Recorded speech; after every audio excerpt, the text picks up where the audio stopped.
next class I will start, but introduction part we'll take it today. So first one, as we know, so what exactly Java means? It is a programming language basically. So to develop any kind of applications like web application or mobile applications or any desktop application. So basically, it is a programming known as like C language only. So it's a programming language. So which supports all types of variations. Like example, so which supports all types of application. That's why we called generally Java as a like what we can say that general purpose language. So that means whatever the programming you will learn by here. So by using that, you can able to develop the multiple types of applications. So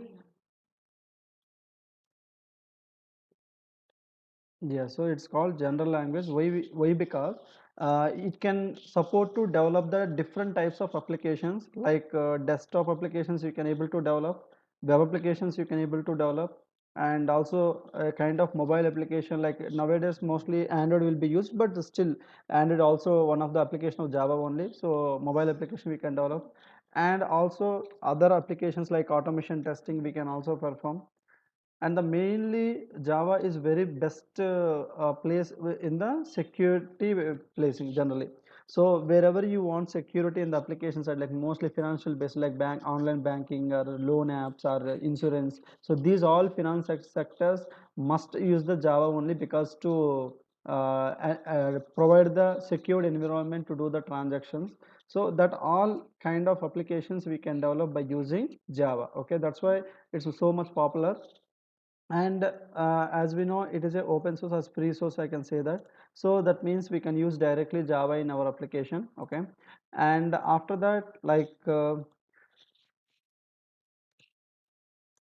after that, like whatever the Java we are writing the program, or whatever the coding we are going to be learning, so that programming language is platform independent. So that means whatever the code you, whatever the application, or whatever the program you created, so that output can be movable from one system to another system, or I can say that one platform to another platform. It means if you develop an application 32-bit system, even though you can run in the 64-bit also. Similarly, you are developing one application in the Windows system, though you can run in the Mac or Linux also. So like that, so whenever you are developing application using Java, so that applications can be executable in any other environment. So that feature we call platform independent generally. Okay, and similarly, it is portable and scalable. So that means whatever the applications we are developing, or whatever the what we can say that like programs we are writing, so that can be movable from one place to another place, or means to one computer to another computer. And similarly, the code whatever we are writing today, maybe tomorrow you can extend that code, or you can remove that code. So similar way, like we can perform the operations in different level of scope, like maybe we can enhance some different modules, or we can delete the some code, so that all operations we can perform dynamically. So that is how we can call it is a portable and scalable nature. And also sometimes we call even durable also. That means working for a long time, or more standard code we can develop. And also it is secure and strong. So Java providing strong mechanisms and strong authentication and authorization mechanisms to provide the data accessible levels.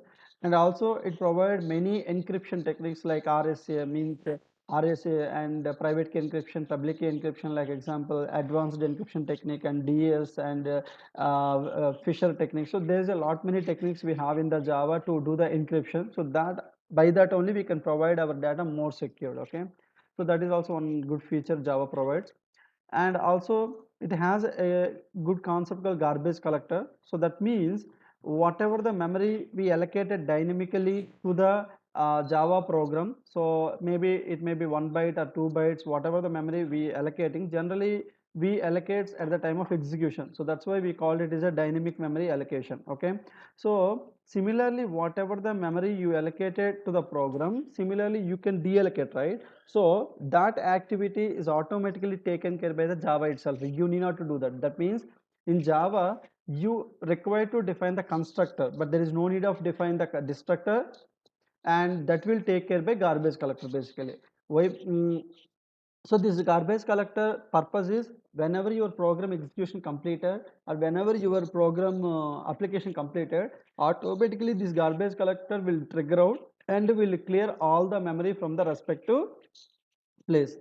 So means respective program, like whatever the memory is required or whatever the memory we allocated to the variables or objects or classes, so that entire memory will be deallocated once its execution completed. So likewise the garbage collector will always execute before your program closing up, before your program terminated. And similarly the memory whatever it's required, it does not allocate any single byte at the time of compilation, it allocates entirely at the time of execution only. So that's why we call it as a dynamic memory allocation or dynamic memory management. So these are the few features. So before going to the other features, please let me know if you have any doubts, or just go through the each point, and if you have any doubts, please bring me out.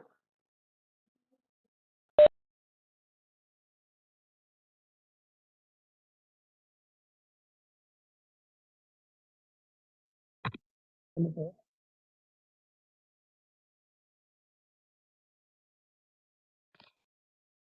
Hello. Hello. Hello, sir. Hello. Yeah, tell me, Nana. Hello, sir. Yeah, I can able to hear you. Tell me. Uh, can you develop sir, machine Nana, can you learning and speak up AI? loudly? Your voice is coming very low. Hello. Hello, sir. Tell me, Nana. Can you use Java language in machine learning and AI, sir? Can you repeat the question? Can we use Java language for machine learning and AI? No. See, the limitation of the Java, that will be like in machine learning and artificial intelligence and deep learning. So these areas Java cannot work. That is the reason Python way it is evolving in the market currently. If you observe, Python is dominating in the market compared to other technologies in these areas like data science and image processing, deep learning, artificial intelligence, and machine learning.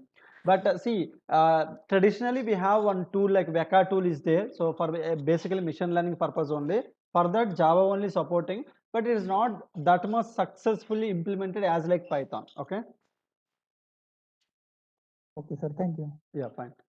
So any other doubts as of now?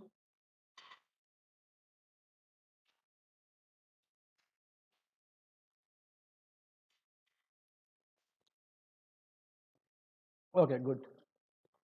So the next feature will be here. It supports multi-threading, and I can say it is very a old language which initiated the concept called multi-threading. So basically, whenever you want to perform the multitasking, so initially we may use the multi-processor concept, but when multi-threading introduced, so by the single processor we can able to get a feature called multitasking or multi what we can say that execution. So like example gaming or any parallel like multiplayer activities or online live quizzes. So these are all activities, or even music players, I can say that these are all are achieving only because of this multi-threading only. Okay. And similarly we have exception handling. So before going to that, what is exactly, we'll see a brief intro about exception. So whenever you are running any program in Java, basically we may get two types of errors, Nana. Okay. So one is syntax errors, another one is runtime errors. So syntax errors means the errors mostly which are occurred due to any kind of spelling mistakes or semicolons or structural related, maybe brackets missed. So these sort of errors which are raised at the time of compilation. So that we cannot skip, and we need to fix them to continue the execution, otherwise we can't even see the output also. Okay. So that we have to fix it, but sometimes due to maybe logic or input mistake, like example, if a program is expecting integer but user is given the string, let us assume that the program is trying to execute the something by 0, or there is a list which is empty list, but you are trying to print some data from the respective empty list. So these sort of things which are not really errors, these are exceptions, I can say that these are some runtime errors because these are coding issues. So these sort of issues we can skip or we can handle properly, so that the program may not terminate or program may not stop, so it will continue the execution.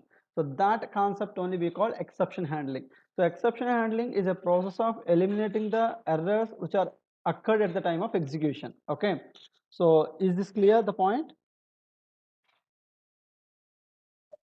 Sir, what is the difference between error and exceptions? Yes, Nina. Errors are occurred at the time of compilation, means the translation phase. Exceptions are occurred at the time of execution, that is your code outcome phase. And the second is errors we cannot skip, we have to fix them. That means we need to resolve them, then only the class file or the execution file will be generated. But runtime exceptions or runtime errors can be skippable. That means we can skip them to continue the remaining flow. Assume that if we got one error in the program, so we can't run the program, but if you have exception, still you can run the program by skipping that. And lastly, errors are identified at the time of compilation and exceptions are handled at the time of execution. Is it clear? Sir, Any doubt as of now?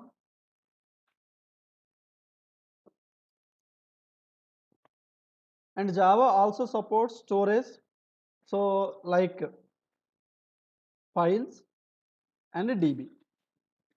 So Java is also providing a facility to store your data permanently, Nana, like whatever the data we can able to see in the console. Similarly, you can able to store your entire data in the either in the files or database. So that facility we have, so that only we can able to develop the desktop or web applications. So by you consuming your data in files or database, okay. So we can able to communicate with the database by using JDBC anyway. So by using files, core Java itself is enough to communicate with the files. But there is a storage support in Java also, as like other languages. And the another important feature is it supports both compiler and as well as interpreter. So what, first of all, what do you mean by compiler and interpreter, sir? So basically, whenever we are writing the program, generally we may write in the English, that is our general language. So that is we call high level language. But all computers or all machines can understand only mission language, they cannot understand any high level language. So that means whatever the code we are writing, whatever the program we are writing, that has to be converted into low level language. So that conversion only we call translation, and that software or the program who convert your program into low level we call translator. So such kind of translators only compilers or interpreters. So these are two types, we can say that translators or compilers or interpreters.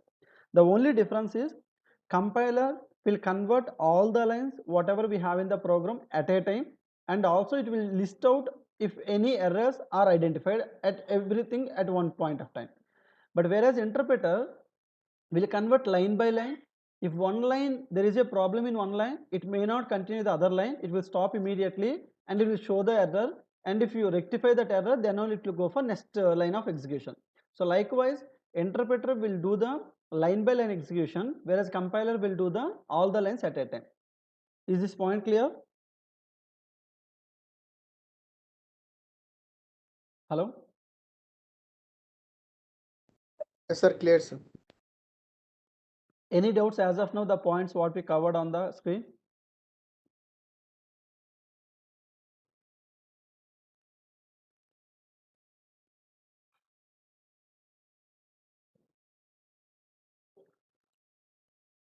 Yeah, the very important feature we may spend more time in the future, that is oops, I can say that. So that is object oriented programming languages concepts. So Java is the first language which supports all the OOPS features 100% effectively and efficiently. So that is how the what we can say Java is so much popular in the market. And this programming technique, I can say it is one of the design pattern or programming technique which will help you to map your real-time problems to programmatical solutions. Like example, whatever we are seeing the live application, like maybe short network or e-commerce or any application you are able to see, right? So that is only because of mapping your problem to your program, so that we are getting the solutions. So that we can achieve through OOPS only. That is what Simply I can say that class and object, I can say that. So, and again Java is a purely object oriented. That means even one program also we cannot write without class. In C you can write, in CPP you can write, in Python also you can write. That means there you can write with the class and as well as without class also. But Java strictly follows, whenever you want to write some program in Java, you should write within the class only. You cannot skip the class to write some program. But other language may support that provision, even JavaScript also. The other like VB script also, like these are all languages can be written with the class also without class, but Java is the language strictly supporting with the class only. That means each and every program what we are going to be writing, everything will be written within the class only. So without class even we can't write even single line of code also. Everything we should write within the class only. So that is a strict rule we have to understand. And anyway, OOPS concepts like abstraction, encapsulation, and polymorphism, inheritance, and dynamic binding, message passing, these are the few features what generally we called as OOPS or object oriented features. So that we will discuss detailedly when we are coming to the OOPS concepts. Okay, so basically these are the very common, I can say that very popular features which are showcased by the Java Nana. Okay, so I hope you understand why Java is so much popular in the market, why Java is having many applications in the market. Okay, and the second one is in Java we have three variants basically, I can say that. So one is JSE, second one JEE, okay, third one JME. So these are the three variations we have in the market with respect to Java. First one JSE, that is Java Standard Edition, means it can able to provide you all core concepts of Java. That's why we called even JSC as a core Java. That's why we call core Java. But technically there is no core Java, advanced Java. But why we call generally means it has all core concepts like fundamentals of Java. That's why we called it as a core Java. And the JEE Enterprise Edition, this is generally used to create the web applications. Okay, and JME Micro Edition. So basically the micro editions we call lightweight version, Nana. So that means it has very few components to develop the embedded systems and a small scale of mobile applications. Okay, so that's why we call it as a micro edition. But these are the three variations what we have in the market to do with the Java application development. Now as part of core Java we are covering JSC concepts. Okay, so that is the second thing you need to clarify the concept. And third thing, before that, do you have any doubts with respect to that?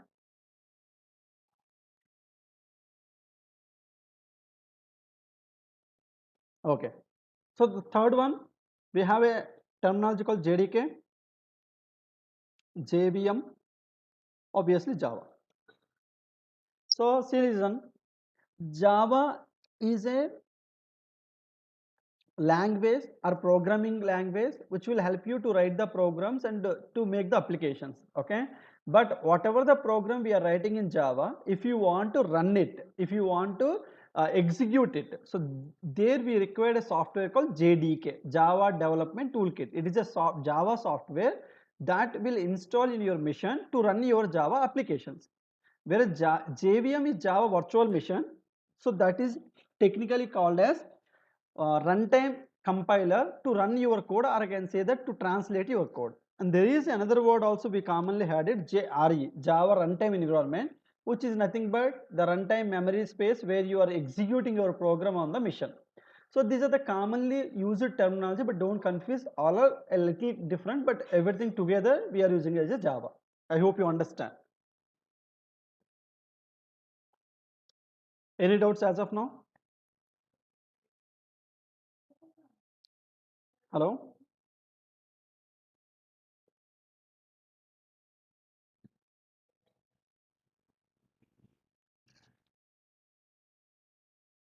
Any doubt?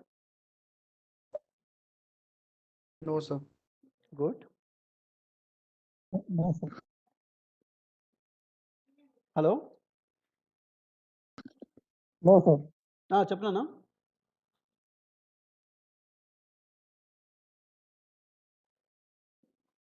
Okay. So now, finally, before going to the all the programming concepts, so I will tell you the index, what we are going to be covering as part of core Java in upcoming days. Okay. So basically, first I will cover the basics, Nana. So which includes, so basically data types. So what are the data types and how many are there, and also variables, how to declare the variable and what is the use of the variables, and similarly operators. So what are the operators operated by Java and how can we use them? And also some basic syntactical rules, I can say that, and the comments and package. What do you mean by package and what is the use of the package in the Java packages? How we will use. And so no, this index is nothing but your upcoming classes. Each maybe each topic will be covered in the upcoming days briefly. Okay. So comments and packages, and also we will write sample program. So this is under generally basic concepts, and after that we may cover statements.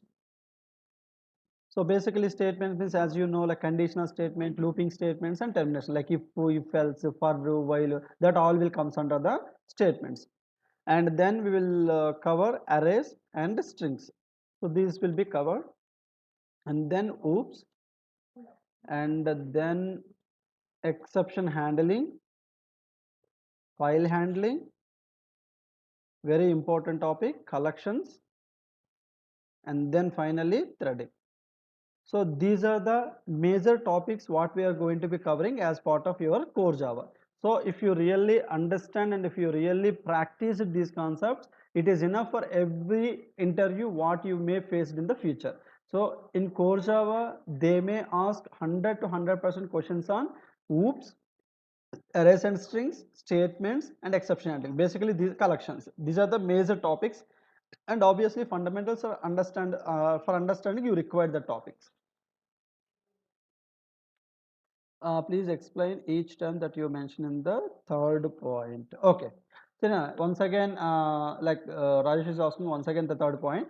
So, Sirana, first one here I mentioned as a JD. So, sorry to disturb you. First of all, the index is clear, right, everyone? So this is our index for upcoming classes, Nana. Once we completed these topics, our core Java will be completed for our application development. So these are the core concept, but internally there is a lot many topics, but high level, these are the headings, I can say that, okay? And now, as we mentioned, you know, JDK means Java Development Toolkit. That means it is a software, or I can say that it is the actual application what we are installing to work with Java applications, okay? So even though we are working with Eclipse or NetBeans or what you can say that Visual Studio, whatever it is, but ultimately that all IDEs are using internally JDK only. Without JDK, you cannot run the Java program in any machine. That is pretty sure. Okay. So this is a software which can be installed in machine to run your Java applications. Okay. So like I can showcase you example. I'm showcasing just one example. I'm showcasing. So JDK, I can say download. Okay. Yeah, like this. So when you click the Java download, you can able to download the JDK, right? Initial first I will show, right? So these are all called JDKs. Yes. Okay. These are all, I can say that. So this is Java SE development kit. So this is called JDK. Okay. Java SE. I already mentioned, right? Java SE means standardization, that is core Java. So that all, this is the software. Now, once you install in your machine, then this JRE will be created. JRE means Java runtime environment, means when you are trying to run your Java program, the system will allocate some sort of memory or required memory for the program to run your application. So that runtime memory, how much it is allocated, that is we technically called as JRE. So this will be created once you install JDK in your machine, this folder will be created. And the next JVM, the name itself is telling it's a virtual machine. That means we can't see physically where it is or where it is installing, but this will help you to convert your high level language to low level language and to make it executable file. That means whatever the English program we are writing, to make it system understandable and to get the output from the program, this JVM will be very much helpful for our work, and it will also part of our JDK only. And the finally, as we know, what is Java? We know pretty much, right? It is a programming language. That means it's just like English or just like Telugu. So it has some set of rules and regulations. By following that, if you write some program, the system will understand and will showcase some output. So that is how the Java will work out. But only difference, Java is strictly case sensitive and also structure sensitive. Ante if you not follow uppercase lowercase, or if you not follow the brackets properly, it may not execute, it will always show the errors. So that's the reason comparatively Java, Python is it, because in that aspect Python is not that much strict language, we can say somewhat friendly, but Java is very strict to syntax, so we have to follow very strictly. But it's a core language. If you know the core Java 100%, so you can learn any other language within even 1 week of time, like Python, JavaScript, or .NET, whatever it is. So that is the beauty of the Java, I can say that. I hope the third point is clear for everyone now. Still any more doubts?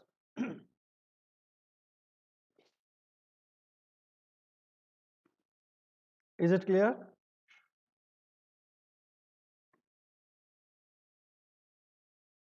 Yeah, great.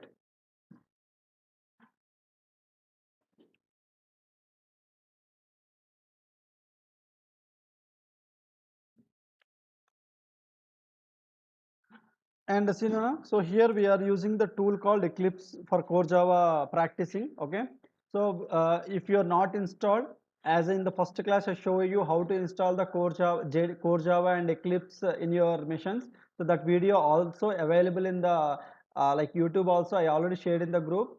So go to the playlist and you can check it out. So if anybody is not installed as of now Eclipse or JDK, please do that immediately, because tomorrow, I mean the next class onwards, I will start the practicals like programming code. So that's like if you understand clearly, it should be very important to practice parallelly. That is the second thing you need to do. So you need to install Eclipse or Eclipse and JDK. Okay, and next one. So the next immediate class we are going to be covering, as I mentioned already. So first we have to understand some foundational concepts, that is basics, and which includes even input and output statement also. Like for example, if you want to read some input from the keyboard, like please enter a value or please enter some name, so that how we will read from the keyboard. Or similarly, how to print the output on the console, or how to print the output on the console, so that how we will do, like by using system.out.println. So that we will explain in the upcoming class. Along with, so basically like the variables, like how we will store the data, or well, for example, if I want to store number, how can we define it? Or if I want to store the text, then how to store it? So that we need to understand. And also there is a small topic called typecasting. Like if you want to convert from one data type to another data type, or one variable type to another variable type, then we will use a topic called typecasting. Then how to perform the typecasting. So that we will try to understand in the initial classes. So this basics is very important for everyone to understand the foundation of Java. Nana. The remaining topics anyway you may little understand bit by bit, but basics is very important, because that will give you a complete idea how to write a program in basically Java. So that is how we will start the concept of Java. And today I will also show you like how to create a sample application, like what we can say that, like in Eclipse I can say that. So that is already explained in previously, but still one more time. So I already mentioned, once if you are not installed, please install it. If you installed already, it's very good, and you can start working on that. So once you open the Eclipse, so it may ask you the workspace, as similarly explained briefly before also. You can choose whatever the workspace you require to store your all programs. You can choose it, it's no problem. And after that it will open the main window. Okay, so from there how to create a Java project and how to create the Java program we'll see. And also please remember, dynamic web application is different from core Java application. Okay, because dynamic web application is used to create the web application, means one application. But here core Java, we are not creating any applications, we are going to be creating Java programs. So that Java programs, how to create and how to execute it, and even I will teach you how to test it, that is by using JUnit. So basically JUnit will help you to do the unit testing or functional testing. So that also I will tell you, like for example, you return some of the two numbers. Now how to test really whether it is working or not, or it's expected or not. So likewise only when you are attempting any interviews, they may also give you run the test case option. So generally recent days, if you observe any interview, they will give the first you can write the program, execute the program, and run the test cases. There is a button will be is there. So that run test case will be different scenarios to test your program is correctly written or not. Like how we will write ourselves also will teach you so that you can understand when if you attend any interview like that. Okay.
Yeah, maybe it is taking time. So next class I will show you how to create a project and how to create the program and how to run it. So that I will show you in the next class. And meanwhile, tomorrow you can try to install all the required like Eclipse and JDK and try to I mean that ready with the environment so we can start execution from next class onwards. Okay. Take care. So we'll meet on by like Saturday. Okay. Bye. Take care.